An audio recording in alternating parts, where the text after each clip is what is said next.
শেষ পর্যন্ত খনিজ চুক্তিতে সই করল যুক্তরাষ্ট্র ইউক্রেন। নতুন চুক্তির ফলে কিয়েভের বিরল খনিজ উৎপাদন ও বিক্রির নিয়ন্ত্রণ পাবে ওয়াশিংটন।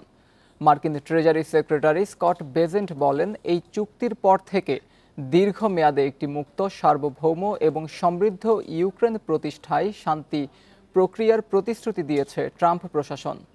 বান্ডেল থাকলে প্রতি সেনমানিতে টাকা বাঁচবে। বিকাশ সেনমানি বান্ডেল কিনে জিতুন প্রতি লেনদেনে। রুশ হামলা প্রতিহতে ইউক্রেনকে গত ৩ বছরে প্রায় $৩৫০ বিলিয়ন সহায়তা দিয়েছে যুক্তরাষ্ট্র। পুরো অর্থই অনুমোদন দিয়েছেন সাবেক প্রেসিডেন্ট জো বাইডেন। জানুয়ারিতে মার্কিন প্রেসিডেন্ট হিসেবে দায়িত্ব নেওয়ার পর থেকেই ইউক্রেন যুদ্ধ বন্ধের পাশাপাশি সহায়তার অর্থ ফিরে পাওয়ার চেষ্টা চালাচ্ছেন ডোনাল্ড ট্রাম্প। এক পর্যায়ে ইউক্রেনের খনিজ সম্পদের নিয়ন্ত্রণ চায় ট্রাম্প প্রশাসন। শুরুতে আপত্তি জানালেও পরে চুক্তিতে যেতে রাজি হয় ইউক্রেন। নানা আলোচনার পর অবশেষে সই হল চুক্তি। নতুন চুক্তির ফলে কিয়েভের বিরল খনিজ উৎপাদন ও বিক্রির নিয়ন্ত্রণ পাবে ওয়াশিংটন। সেই সাথে এই চুক্তির পর থেকে দীর্ঘমেয়াদে একটি মুক্ত, সার্বভৌম এবং সমৃদ্ধ ইউক্রেন প্রতিষ্ঠায় শান্তি প্রক্রিয়ার প্রতিশ্রুতি দিয়েছে ট্রাম্প প্রশাসন।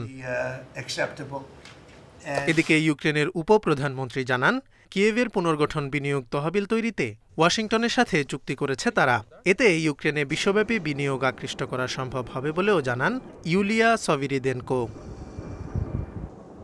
ধারণা করা হয় বিশ্বের গুরুত্বপূর্ণ খনিজের প্রায় ৫% মজুদ রয়েছে ইউক্রেনে। দেশটিতে ১,৯০,০০,০০০ টন গ্রাফাইটের মজুদ রয়েছে, যা বৈদ্যুতিক যানবাহনের ব্যাটারি তৈরিতে ব্যবহৃত হয়।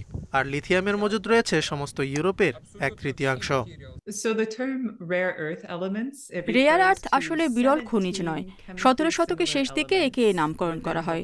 সব ধরনের ইলেকট্রনিক্স, প্রযুক্তি এবং উচ্চ কার্যকারিতা সম্পন্ন সংকর ধাতুতে এই খনিজ ব্যবহৃত হয়, যা আমাদের প্রযুক্তিগুলোকে ছোট, দ্রুত, শক্তিশালী এবং আরও স্থিতিস্থাপক করে তুলেছে।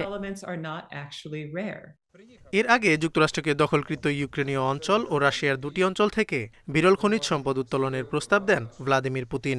রুশ প্রেসিডেন্ট জানান, দুই দেশের সমন্বয়ে অ্যালুমিনিয়াম উত্তোলনেও প্রস্তুত Moscow. Zobayer Hossain, Independent news.